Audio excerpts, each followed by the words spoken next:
Hi, this week we're going to look at yoga, or twisting yourself into a pretzel.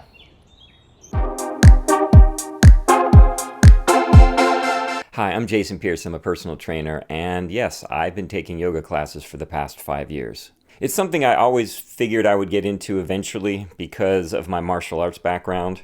Martial arts tend to be pretty hard on the body, and yoga is gentler on the body. So I knew as I got older, I wanted to keep the flexibility I got from martial arts without the pounding on the body that you get. And, they're not exactly the same things, but there are similarities. So what is yoga? It's a practice that started thousands of years ago in India. The word yoga itself is akin to the word yoke. It means to unite, to bring together. And the point of yoga is to unite the body, mind, and spirit. And there's the rub. When you say spirit, people start thinking about religion and God and that aspect of it. But there's another way of looking at spirit. So let's just look at those three things: mind, body, spirit. Mind obviously is intellect, the thinking mind, rationality. The body is obviously your physical nature. The spirit is more your emotional nature. So the mind is thinking, spirit is emotion, body is physical. And they're tied together, whether you know it or not. So if you're in a bad mood and you work out, most of the time you'll stop being in a bad mood because working out changes your mood. If you're having trouble thinking and maybe you can't come up with a solution to something, if you work out, often your brain works better, your thinking works better. And then if you're in a good mood, you can usually think better, be more creative. When you're in a bad mood, it's harder to motivate yourself to do projects.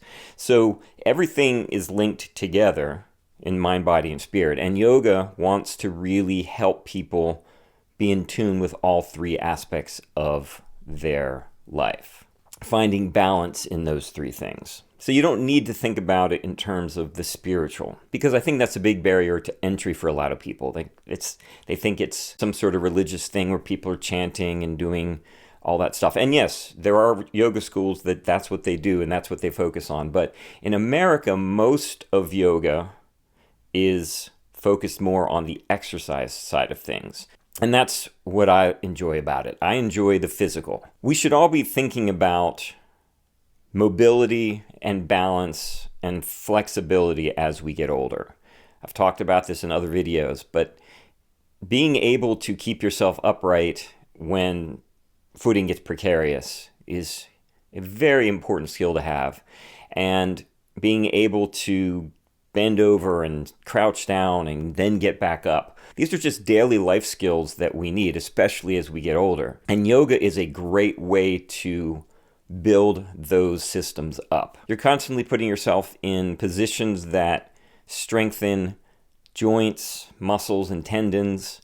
And also, it's just really good for keeping the core strong. So all that combines to help us maintain balance, which is key to not falling as we get older. Not all yoga is the same. You're going to find different philosophies about it. And like I said, you might find some that really focus hard on the spiritual side of things. But again, most of the stuff in America is physical, but there's different flavors of that as well. I'm not going to get into the history of it. I'll link a few things in the description. You can look things up yourself if you feel like it. But here's what yoga does for you other than that balance thing. You can get really strong and stay strong doing yoga. You can get incredibly flexible and mobile doing yoga. So what it's really good for is strength, building muscle, maintaining muscle, and building your core, building flexibility.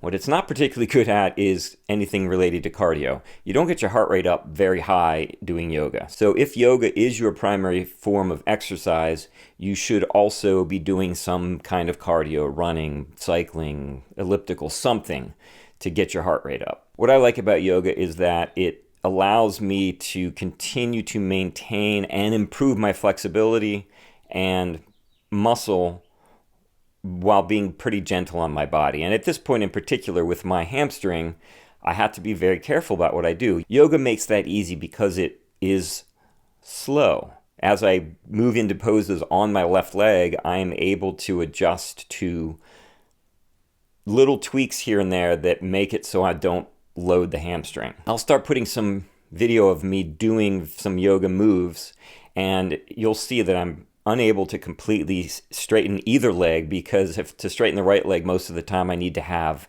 the left leg also straight. So I have to be very careful with my legs, and there's certain things I can do on my right leg, like a full bind, that there's no way I can do on my left leg right now, because that puts too much strain on the hamstring. So yoga makes it easy for me to be careful with my hamstring, while also still building flexibility and strength in the ways that I can.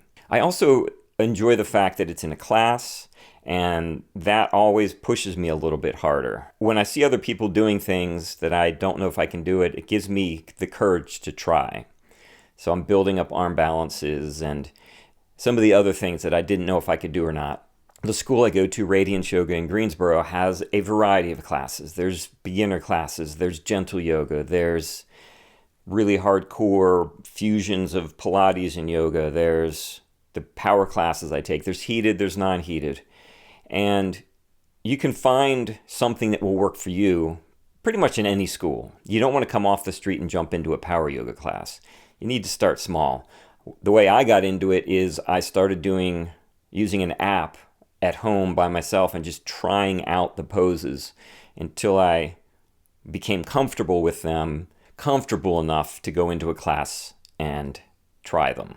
I think apps and YouTube and things like that are great because you can do it in the comfort of your own home. One of the best things I did when I first started out was get an hour of private instruction with one of the teachers who streamlined my form. I was in the postures, but there's little tweaks that you're not aware of if you just look at someone doing it online.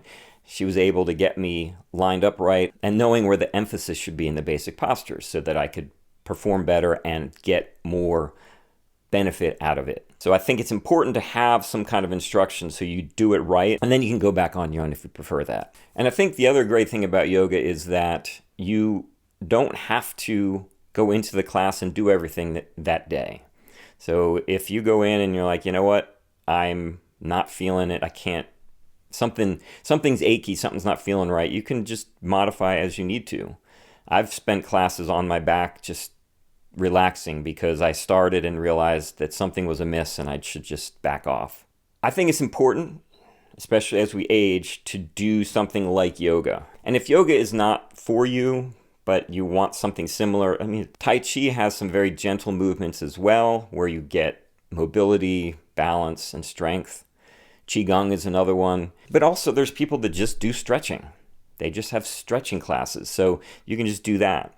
And there are yoga programs where they take all of the spiritual stuff out of it completely and just focus on the physical. And you can find those online. So there's different ways of incorporating the benefits of yoga without getting hung up on whether or not you want the historical, traditional side of it or not. Again, if you're going to do this, start easy. Don't jump into a power class. Do a gentle class or a beginner class to start. Oh, and here's an interesting little thing. Slow classes do not necessarily mean easy. There's a couple of slow classes I've done at Radiance that are as hard or harder than the power classes because you tend to hold things longer. And holding a posture for a long time is really hard and really taxing and really good for you, but it's a completely different experience than moving through something relatively quickly. Just be aware of that. Slow does not mean easy. I really enjoy yoga. I know it's benefited my life in ways other than physical because it does help me calm down. I've learned how to control my breathing better when I'm playing Ultimate, when I'm doing other exercises, and it keeps me flexible and in better control of my body when I am doing other forms of exercise. So I really highly recommend trying it at least and seeing if it's something that you can incorporate into your exercise programs. I hope you found this interesting. Please like and subscribe, tell your friends, and as usual, stay healthy.